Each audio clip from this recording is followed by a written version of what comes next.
जय हिंद जेंटलमैन। एक कहावत है कि दुनिया उगते हुए सूरज को सलाम करती है। We are salute rising the sun. British शासन का कहना है कि उनके समय में सूर्य कभी अस्त नहीं होता था। एक और कहावत है, चढ़ता सूरज धीरे धीरे ढलता है और फिर ढल जाता है।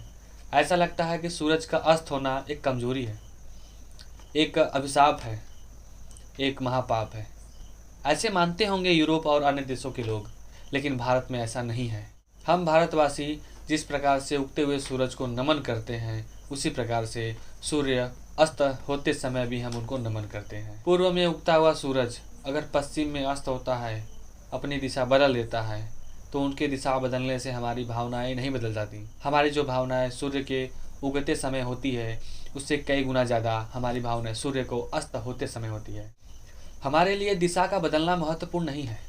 हमारे लिए सिर्फ महत्वपूर्ण है तो सूर्य का होना, सूर्य का तेज होना, सूर्य से हमारे जीवन का प्रकाशमय होना हमारे लिए बहुत महत्वपूर्ण है। हमारे साथ साथ हमारे जैसे जीव जंतुओं के लिए सूर्य का होना, उनकी प्रकाश को अपने अंदर ग्रहण करना हमारे लिए अति महत्वपूर्ण है। इसी बात पर हमें दो श्लोक याद आ रहा है।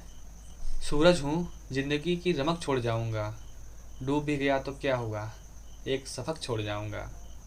रमक मतलब अंतिम सांस तक, सफक मतलब होता है लालिमा।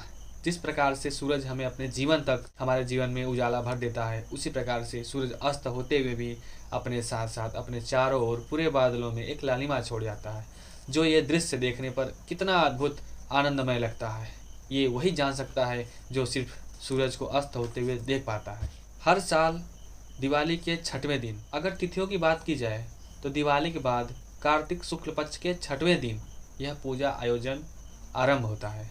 लगभग पूरे भारत में 30 करोड़ से भी ज़्यादा लोग व्यक्ति इस पूजा में भाग लेते हैं और अपने श्रद्धा मन से अपने जीवन को, अपने बेटे के जीवन को, अपनी बेटी के जीवन को धन्य बनाते हैं। उगते हुए सूरज को तो सभी नमन करते हैं, लेकिन अस्त होते हुए सूरज को भी यहाँ पे नमन किया जाता है। भारत के नस नस में बसा ये त्यौहार छठ पूजा के नाम से जाना जाता है। बड़े से बड़े त्यौहार इस छठ पूजा के आगे फीका पड़ जाता है।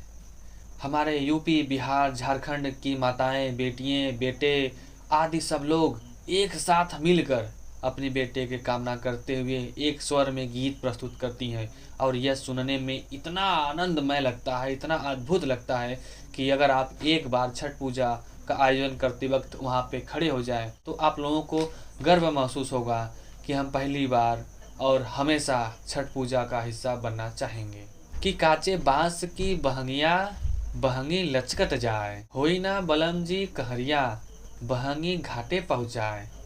ये दो पंक्ति उस गीत का मैंने यहाँ पे रखा है।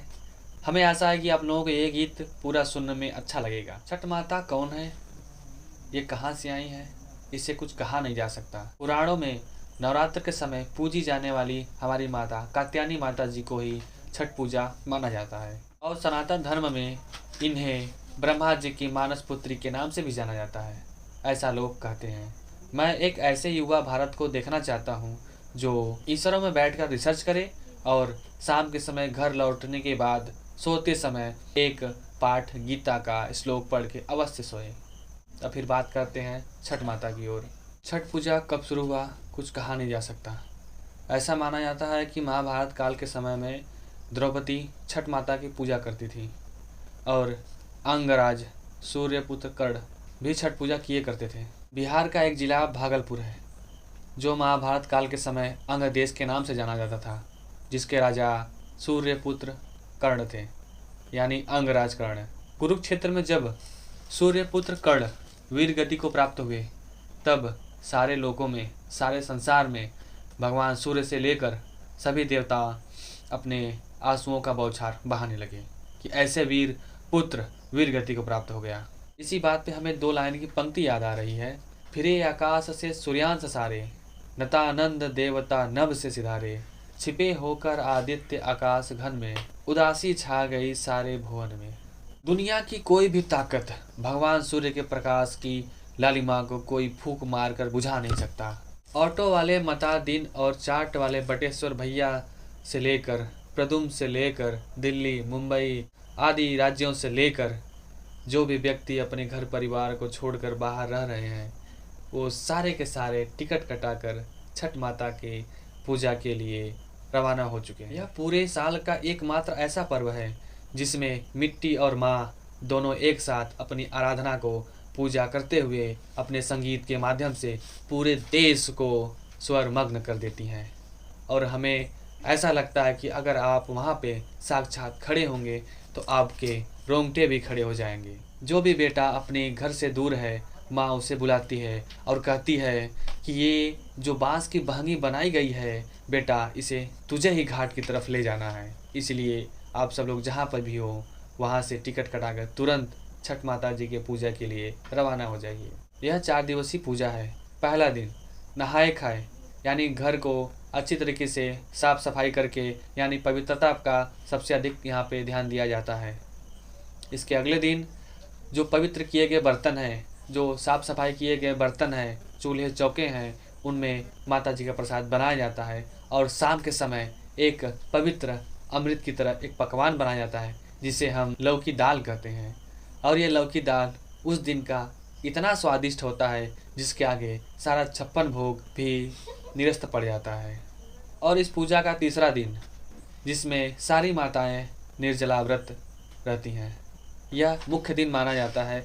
और सारी माताएं अपनी बेटी पुत्री आदि लोगों की लंबी उम्र के लिए, अच्छी कामना के लिए पूरे दिन बिना पानी पिए रह लेती हैं। उनका होठ सूख कर रेगिस्तान जैसा हो जाता है।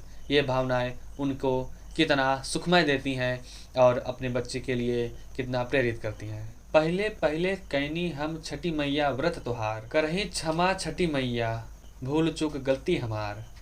जिसमें एक माता अपनी छठी मैया से पूजा के दौरान यह कहती है कि पहली पहली बार हम पूजा आराधना आपकी कर रहे हैं, जो भी गलती हो हमको क्षमा कीजिएगा। जिसमें ये भाव एक पवित्रता का है जो एक माँ और छठी मैया ही जान सकती है। इसके बाद मिट्टी की पेंदी बनाकर चौका पूरा जाता है। चौका पूरने के बाद इसमें ईख का पेड़ 2, 4, 6 या जितना भी आप ईख का पेड़ लगाते हैं और यही छठी माता जी हैं। इन्हीं को छठी माता जी मानकर पूजा किया जाता है, श्रद्धा किया जाता है। उनको अपने अंदर भाव अंतर मन से श्रद्धा और पूजा करते हैं। इसके बाद साड़ी, गमछा या कोई अन्य वस्त्र उनके ऊपर ओढ़ाया जाता है और शांतिपूर्वक एक साथ एक स्वर में गीत भी गाया जाता है। यह गीत अधिकतर भोजपुरी, मगही, मैथिली आदि भाषाओं में किया जाता है और यह सुनने में अत्यधिक मधुर और आनंदमय लगता है। और अंतिम दिन अपने घरों से निकलकर भगवान सूर्य की लालिमा के साथ साथ सारे भक्तगण छठी माता के पास जाते हैं, पूजा करते हैं, अर्चना करते हैं, साथ में संगीत भी करते हैं। यहाँ पे एक और अति महत्वपूर्ण बात है जिसमें यहाँ पे ऊंच नीच भेदभाव का भाव नहीं देखा जाता है। यहाँ पे जितनी भी छठी माता जी की पूजा की जाती है सारे एक दूसरे को चढ़ स्पर्श करते हैं, उनकी आशीर्वाद लेते हैं और छोटे बड़ों का आदर करते हैं। और अंत में हम 2 लाइन कहना चाहते हैं जो हमारे श्रद्धेय माता पिता के लिए है। ऐसे तैसे न जाने कैसे कैसे खुद को मनाया है, ऐ मेरे मित्र माता पिता को सदैव खुश रखना जिसने तुझे बनाया है।